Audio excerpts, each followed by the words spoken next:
இப்படி தலை தெறிக்க ஓடுறீங்க? அது வாங்க, பட்டாசு சத்தம் கேட்டு பட்டியல கட்டி வச்சிருந்த மாடு பக்கியா பறந்து ஓடிடுச்சுங்க. அது பிடிக்கதாங்க போறேங்க.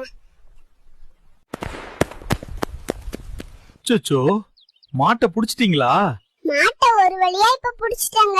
எப்படியும் தீபாவளி முடியற வரைக்கும் மாடு ஓடிட்டு தான் இருக்கும்.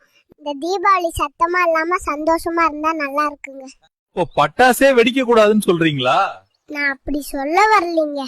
அதிகம் சத்தம் தரக்கூடிய பட்டாசை தவிர்க்கிறது நல்லதுன்னு சொல்றேங்க. குழந்தைங்க, வயதானவர்கள், கர்ப்பிணி பெண்கள், ஆடுங்க, மாடுங்க, பறவைங்க இவங்க எல்லாருமே பயந்து போயிருப்பாங்க. அப்ப பட்டாசு பிரியர்கள்லாம் என்ன செய்யறது?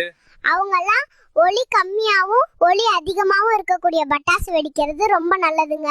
நீங்க சொல்றது எனக்கு ஒண்ணுமே புரியலங்க. இந்த பூமி மனுஷங்களுக்கு மட்டும் சொந்தம் இல்லைங்க, கடவுளால் உருவாக்கப்பட்ட அனைத்து உயிரினங்களுக்கும் சொந்தங்க. மற்ற உயிரினங்களை கஷ்டப்படுத்தாத, சத்தம் இல்லாத பட்டாசு வெடிங்கன்னு தாங்க சொல்றேன். சிந்தித்து செயல்படுங்கள். என் இனிய தீபாவளி நல்வாழ்த்துக்கள்.